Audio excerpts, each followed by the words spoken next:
They're having a good time. I want to thank a few people before I get started here. First of all, I'm so honored to be joined by our wonderful Second Lady, Usha Vance, my lovely wife, Usha.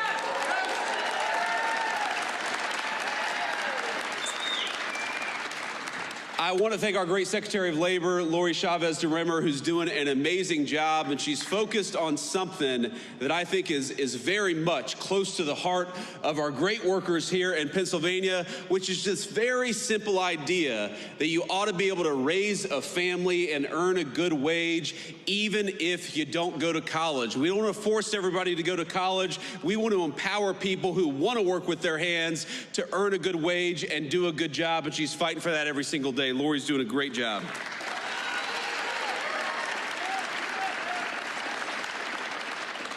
We have got our great Congressman, Ryan McKenzie. Ryan, please stand up and say hello to everybody. Ryan is doing a good job in Washington.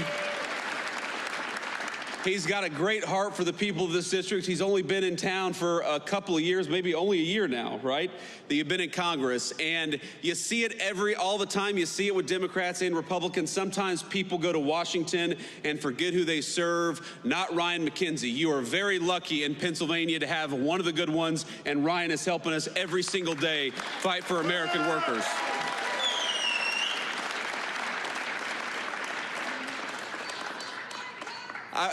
I believe, young man, shouldn't you be in school? We got a great young patriot over here. You got to come up and take a photo afterwards. But I also want to give a shout out to Treasurer Stacey Garrity. Stacey, thanks for everything that you do, and thanks for being here today. Where is she?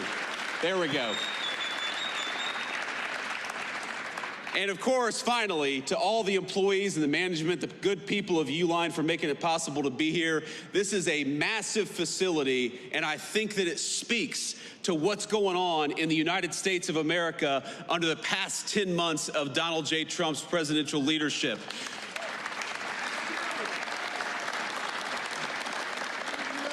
Under this president, my friends, we are building again. We are investing in the United States of America again. You heard our Secretary of Labor talk about it. 61,000 jobs added in the month of November, and that's not all. We saw private sector wage growth grow at a rate of 4.2%. You know what that means? That means we're seeing the fastest private sector wage growth that we have seen in this country in many, many years. And we're doing it by having a president and an administration that believes in you and fights for you. That is what we're trying to do every single day.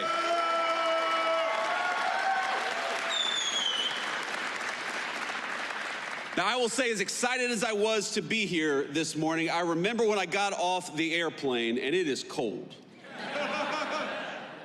And, you know, like a good gentleman, I let my wife come down the steps first, and then I get to the bottom of the steps, and there's a bunch of firefighters from the great Lehigh Valley who want to take a photo with me. And obviously, I love our firefighters. I'm happy to take a photo. Now, here's the problem. To the right of me is all these media cameras, probably broadcasting my every moment on national television. Some of the fake news gathered with us here today. And to the left of me, is these great firefighters. And there before me is a sheet of black ice. And I think to myself, if I walk over to those guys and take this photo, I am going to bust my you-know-what. I'm not going to say it because we have this very bright young man here. I don't want to teach any bad words. I don't want your mom and dad to be mad at me. So I do what any self-respecting man would do in a situation like that. I send my wife to go and take a photo with the firefighters. No, I didn't. I actually didn't. I did it the right way, but I did do sort of the Biden slow shuffle to get over there. I did not want these national cameras to catch me doing anything, you know, because if I wiped out on that runway, you all know that would be national news for the next week. Now, Joe Biden could fall walking up the steps in broad daylight in 80-degree weather. Nobody would mind it, but if me or the president do anything like that, it's going to be plastered all over the news. But now we're here, we've made it, we have not wiped out, and we're here to talk about America's economic comeback. And ladies and gentlemen, we needed an economic comeback in the United States of America. We needed it.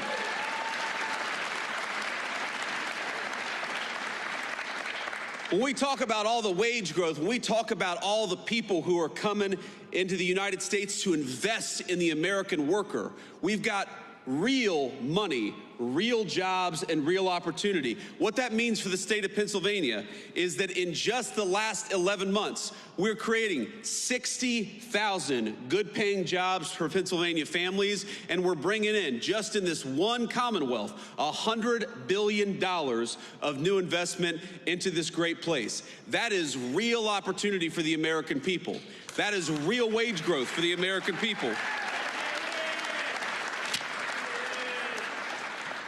And look, I grew up in a community. I was raised by my grandmother in a community where, when I was growing up, the factories were closing down. And those good-paying jobs, they weren't coming into our communities. They were getting shipped overseas by politicians in Washington, D.C.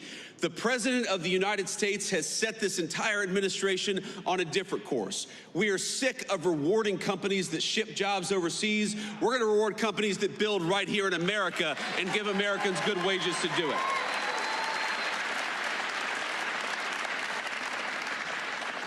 And you already see it, my friends. You already see it in some of the numbers that we're seeing. When I talk about what we are most proud of, I probably start with what we've been able to do at the southern border, and we'll talk about that in a second. But right after that is, if you go to the Biden administration, the average American family lost $3,000 of take-home pay through the terrible inflation of the Biden administration. In just 10 months of the Trump administration, the average American family has gained about $1,000 of take-home pay. Now that difference could not be starker. When Joe Biden was president for 4 years, he took $3,000 out of your pocket. And in just 10 months of the president's leadership, we have put $1,000 back in your pocket. That's what that means. And that's just the beginning, my friends. That is just the beginning. Because if you look at what we are doing every single day, you are going to have, and if this doesn't turn out to be true, I'll come back here and you can all tell me I'm wrong, but I'm telling you it's going to be true. You are going to have middle-class Americans, middle-class Pennsylvanians, some of the best tax season in 2026 that you've ever had. Because if you look at no taxes on overtime, no taxes on tips, when we talk about no taxes on your auto loans if you buy an American-made car, now those are political words. I'm sure you've heard them on TV, but starting with tax season in just a couple of weeks, you are going to see that in your tax refund. That's what that means. More money in your pocket because you've got a president and a Congress that are fighting for you for a change, and that's exactly what it should be.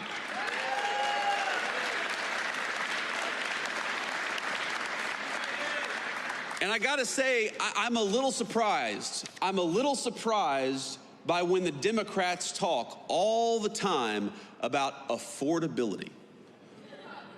Democrats say, you know, things aren't affordable. This isn't affordable. This has gotten more expensive.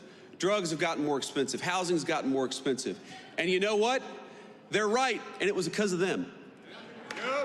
It ain't that hard. If you go back to the 4 years of the Biden administration, why did housing get so expensive, double in price during the Biden administration? It's because Joe Biden let in 20 million illegal immigrants who took homes that ought by right go to American citizens and to the people of this great state.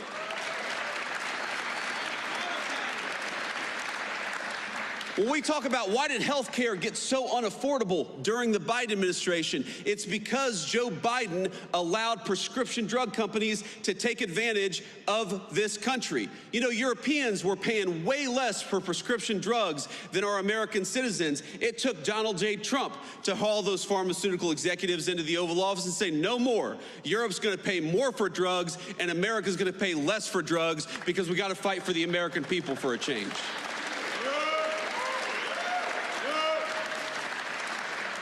Why have rents gone down for 4 consecutive months? And I know they're still too high, but why have rents gone down for 4 consecutive months? Because we're starting to get those illegal aliens out of the United States of America. Those criminals, those gang members, those people who are taking homes that ought by right go to the people in this room and your children and your grandchildren. It's simple economics. If you have fewer people, fewer illegal aliens trying to buy homes, that means American citizens are going to finally be able to afford a home again. It's very, very simple economics. When you ask, why is it that we have trillions of dollars of new investment coming into the United States of America? Because we finally got a president who says, if you're going to build in America, if you're going to invest in America, we're going to make it easy for you. But if you're not going to build anything in America, if you're going to try to ship an American job overseas, then we are going to penalize you for doing something overseas that you ought to do in the United States of America. That's why we've got so much money coming in.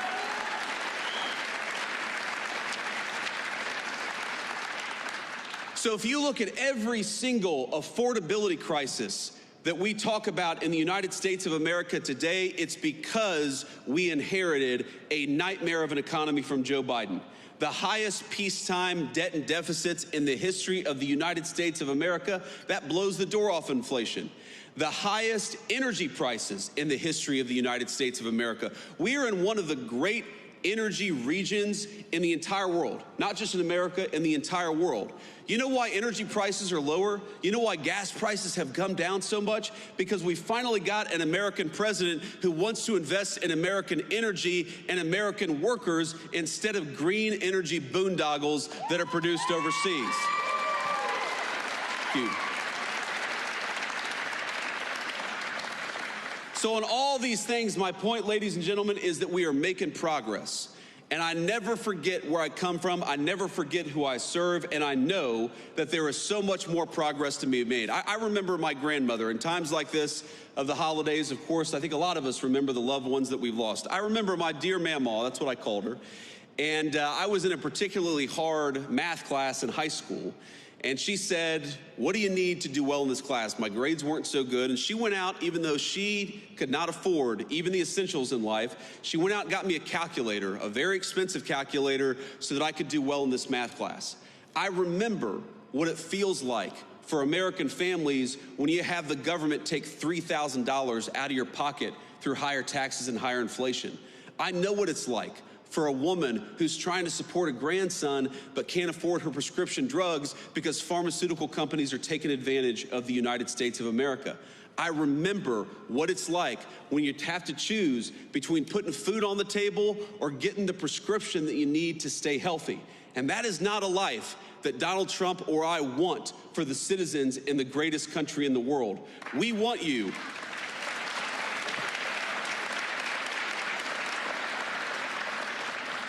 We want you to be able to afford the things that you have to give your kids and your grandkids a good life. We want you to check your credit card statement and for that to be an annoyance, something you got to do rather than something that causes a lot of stress and anxiety. We don't want a single parent or grandparent to have to look at their checking account and decide whether they're going to buy food or whether they're going to buy medicine this month. We are fighting for you every single day, and I don't want you to think for 1 second that because Joe Biden gave us the worst economy in the world that we forget it. No, we know.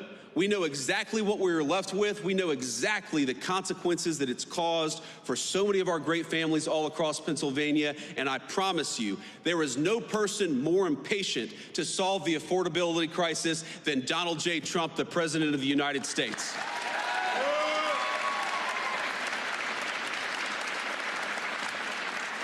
You know, I hear these guys, I hear these Democrats talk about this as if you were going to fix these problems in a single day. It reminds me of probably the third day in the Oval Office where eggs had gotten so expensive under the Biden administration. And you look, I'm the Vice President of the United States. I'm a very blessed man, but we have 3 little kids who eat a lot of eggs. And so I know the price of a dozen eggs. So the price of eggs got really high during the Biden administration. It was the third day in the White House, and some reporter said, "What are you doing about the price of eggs? Haven't you seen they're so expensive?" And the president's like, "Lady, we've been here for 3 days. It takes a little bit of time to fix something that was so fundamentally broken. And so when I hear the Democrats talk about the affordability crisis that they created, it's a little bit like, Charles Manson criticizing violent crime. Look in the mirror, my friend. You are the cause of the problem, and Donald J. Trump's administration is the solution to the problem that you created.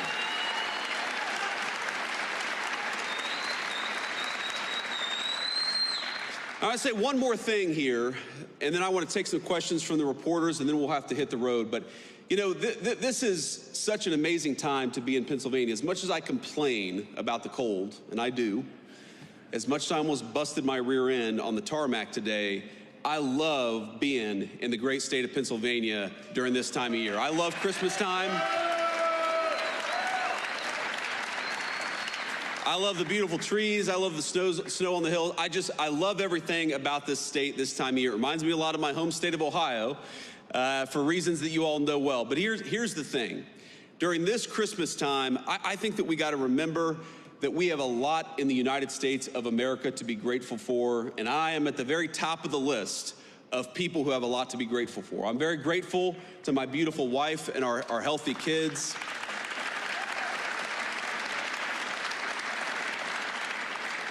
I'm very grateful to have this job, for the trust that all of you have put in me. I'm very grateful that we have a president of the United States who would literally take a bullet for this country, and in fact actually did.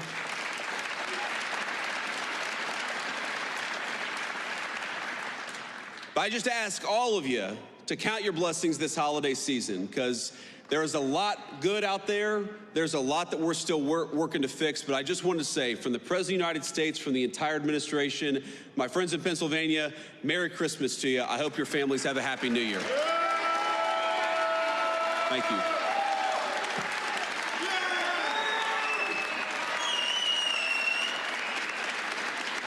All right. Thank you all. Please sit down. Sit down. We're not done yet. We're not done yet. Please. All right, we're going to take a few questions from the reporters, and we're going to start with the most egregious of the fake news. Is that right, Luke? No. We're going to start with the local reporters who have some integrity. So let's start with our local cameraman, and then we'll move on to the fake news if we have some time. Sir or ma'am? Hi, I'm Jackson White from WITF in Harrisburg. Hey, Jackson. How you doing? I'm good. So many Americans are still reporting that they're experiencing high costs of groceries and other living expenses. How does the administration plan to lower those costs, and how long might that take for them to experience those lower costs? Well, Jackson, as I said earlier, I think the best way to understand this is if the American people had $3,000 taken out of their pocket, it's going to take a little bit of time before they really feel like that money's been put back in their pocket. That just takes a lot of time. It's a lot of work. And I think the best way to do it is, on the one hand, you got to lower costs. That's why that we're lowering regulations on American energy to get gas and groceries down. Now, how does energy connect to groceries? Because if the truck that takes the groceries to the grocery store is paying out the wazoo for diesel fuel, then that means every American's going to be paying more at the grocery. If the farmers who actually grow our food are paying way too much for fuel and fertilizer, that means American citizens are not going to be able to afford their groceries. So if we lower the price of energy, we lower the price of groceries, we lower the price of gasoline, and importantly, we bring good jobs back into this country so that wages go up. That's how you give people a shot at the American dream again. That is our job. That is what we ran on. That is what we promised to do. And after 11 months, again, the average American family is $1,000 richer than they were 11 months ago. Now, if you had $3,000 taken out of your pocket by the Biden administration, of course you're still struggling to get by. Rome was not built in a day, but we are committed every single day to making every single American who works hard and plays by the rules, we want them to get a little bit richer every single day. And we do believe that if we keep on making the right decisions, we keep on investing in the United States of America, we are going to find that the American citizens can afford a good life in their country again. That's our obligation, and that's what we're trying to do.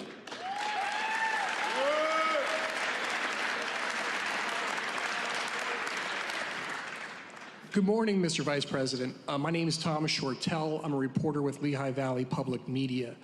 Congressman Ryan McKenzie and a number of other battleground Republicans have been pushing to have tax credit extensions on the ACA. I was curious what your thoughts were on their efforts. Is that something that the administration is behind?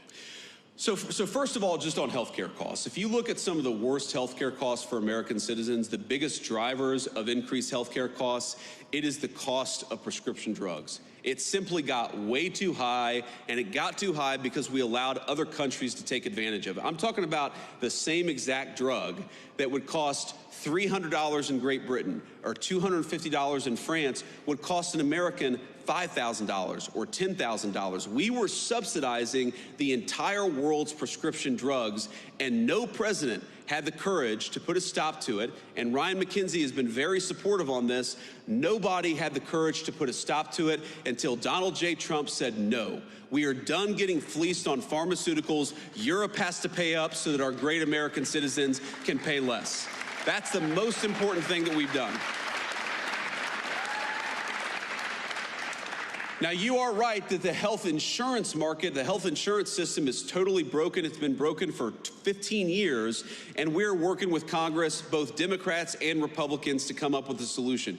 You talked about premium support. We think that everything should be on the table, but Democrats and Republicans, they got to work together and put something on the president's desk to sign. Now, I will tell you, we've been involved in probably 10 different health care bills. You know, we've been talking to Ryan about it. We've been talking to my friend Bernie Moreno from the state of Ohio. We've been talking to Susan Collins about it. We've even been talking to a few of the reasonable Democrats who are putting ideas out there. But Congress has got to get us something to lower the cost of health insurance for American citizens. The Obamacare system was broken. Donald J. Trump wants to fix it, but Congress has got to step up here.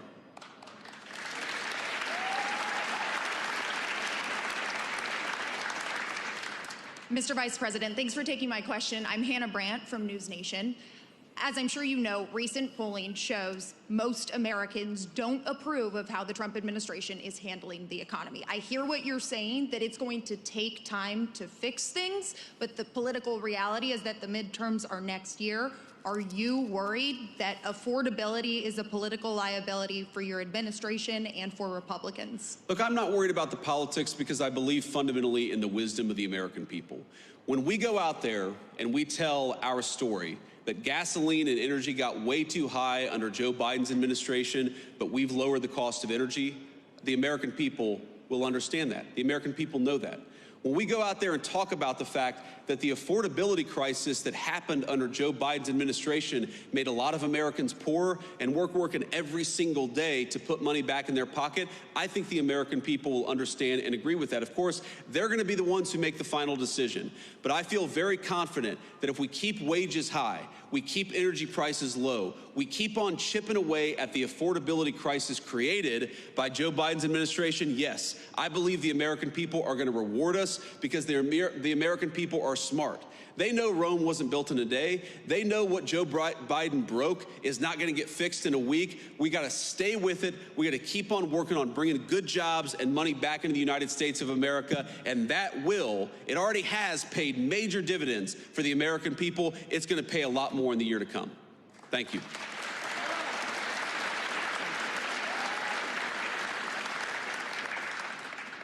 Thank you, Mr. Vice President. This is Elizabeth Mitchell from the Daily Signal. The health care bill released Friday by the GOP doesn't include health savings accounts. Are you comfortable with that? And would you like to see the GOP use the special reconciliation process to address health care costs and other affordability concerns? Well, one of the things the president has said is we have the weirdest health insurance system in the world, where we tax money from all of these great Americans out here, and then we give boatloads of money to the insurance companies. Why don't we give that money to the American people and let them buy insurance that works for them and their families? I mean, if you look at insurance company profits, they have been skyrocketing ever since Obamacare was passed. The insurance companies have done very well under Obamacare. You know who hasn't done well under the Obamacare system of giving boatloads of money to the American people? All of you. That's what's broken about this system. It's good for insurance companies and bad for Americans. We are trying to get to a health care policy that's good for Americans. We don't care.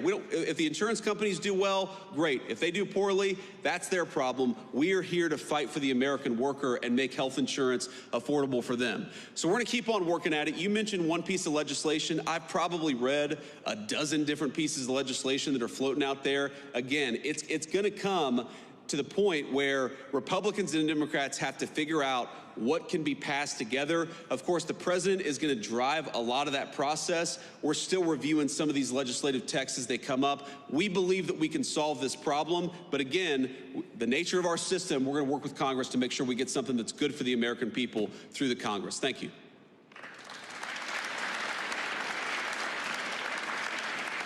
Thank you, Mr. Vice President. This is Iris Sentner from Politico. President Trump last week gave his economy a grade of A++++. What grade would you give the economy today? A++++.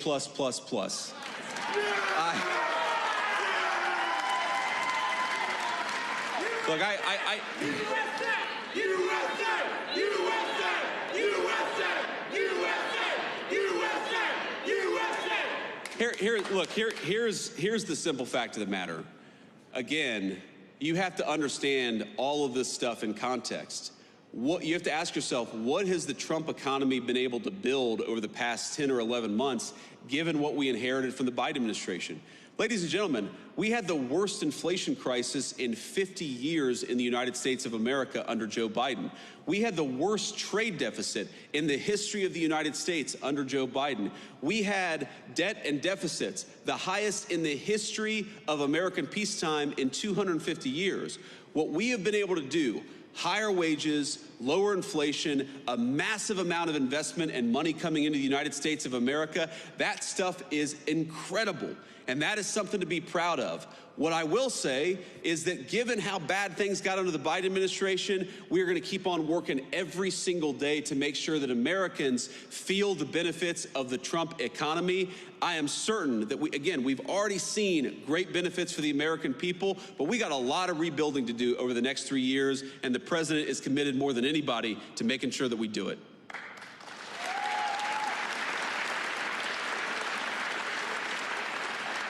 Hi there, Vice President J.D. Vance. This is Rob Manch with 69 News, WFMZ. The jobs report you mentioned this morning, you said 60,000 jobs were added in November. However, it also said 100,000 jobs were lost in October, and the unemployment rate currently stands at 4.6%, which is the highest since the pandemic. So my question is, how do you inspire companies to hire people if people don't have jobs? Income tax cuts aren't going to help them. Well, first of all, the idea that income tax cuts don't help is ridiculous. If more people have more money to spend in their pocket, that's good for businesses, it's good for families, it's good for everybody. It's one of the ways why we do this. When we talk about 100,000 jobs, you're talking about government sector jobs, and that is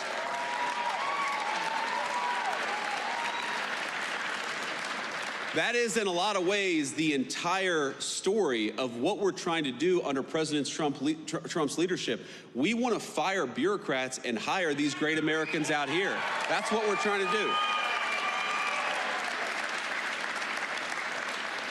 Now, you mentioned, this is an important point, you mentioned the unemployment rate ticking up to 4.6%. I think this is a very, very important point, because you know what that means? What that data shows, you got to get in the weeds a little bit. The unemployment rate only counts the people who are looking for work. So let's say you dropped out of work 2 years ago, you haven't been searching for a job. Well, you're unemployed, but you're not counted in the official unemployment statistics.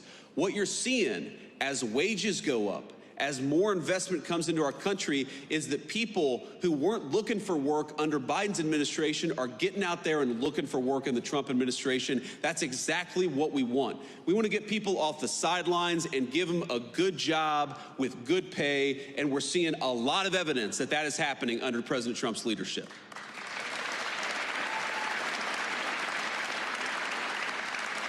We'll take one more question. Mr. Vice President, Jacob Bogage from the Washington Post. It's good to see you. Good to see you too. Merry Christmas. Thank you. Same to you. Unfortunately, I have to ask a bit of an off-topic question from affordability because news events do intervene, and that is the interviews that White House Chief of Staff Susie Wiles gave to Vanity Fair, in which she's quoted as referring to you as, excuse me, and again, not my words, sir, but a conspiracy theorist of a decade, and described your transformation from someone who once opposed President Trump to now his vice president as an act of political expediency. And I'd like to give you the chance to respond to that, sir. Well, first of all, if Susie, I'll trust what you said. I haven't looked at the article. I of course have heard about it, but conspiracy theorist. Sometimes I am a conspiracy theorist, but I only believe in the conspiracy theories that are true. Yeah.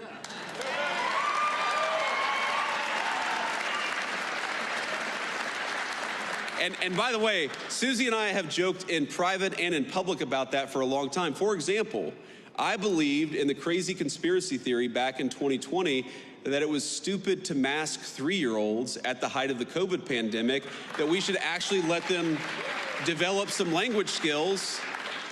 You know, I believed in this crazy conspiracy theory that the media and the government were covering up the fact that Joe Biden was clearly unable to do the job.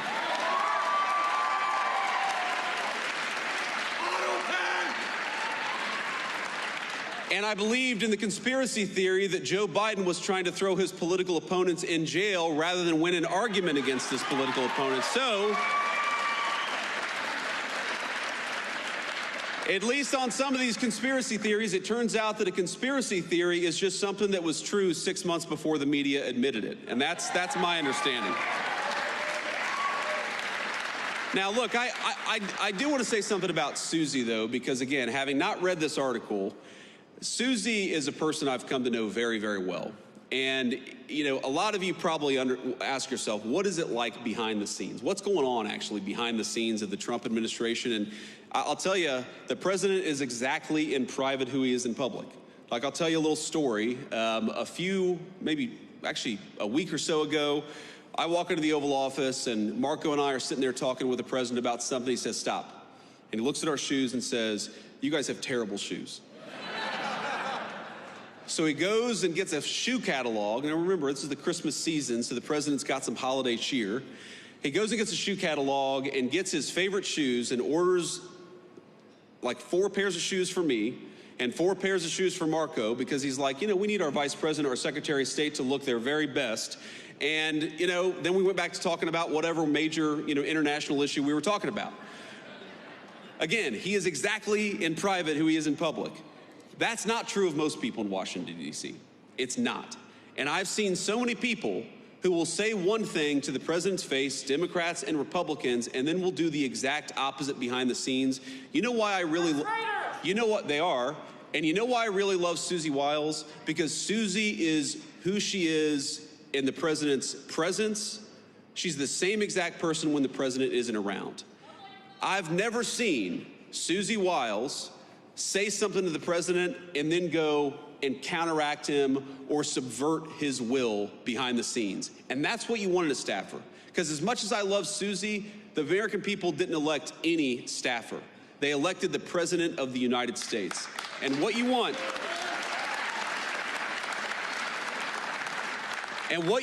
in a staffer is a person who understands they are there to effectuate the will of the American people, and they're there to follow the orders of the duly elected Commander-in-Chief of the United States.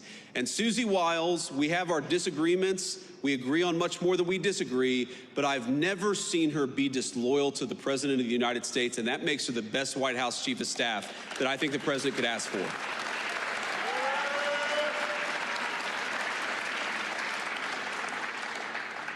And the last thing I'll say is, if any of us have learned a lesson from that Vanity Fair article, I hope that the lesson is we should be giving fewer interviews to mainstream media outlets. So with that lesson internalized, I'm going to stop taking questions and just leave you with one final note. And again, it's just a note of gratitude. This is the coolest job I've ever had. Agree with us or disagree with us, I'm sure that every single person in this room made something happen to get me to this job. You went out there and voted. Maybe you persuaded one of your relatives to vote, maybe even volunteered or knocked on doors or made phone calls for us. I will never forget that my job every single day is to make it so that you guys can have a safe and prosperous life in this country that all of us love. Thank you. Thank you. We inherited a mess, ladies and gentlemen. I'm not going to show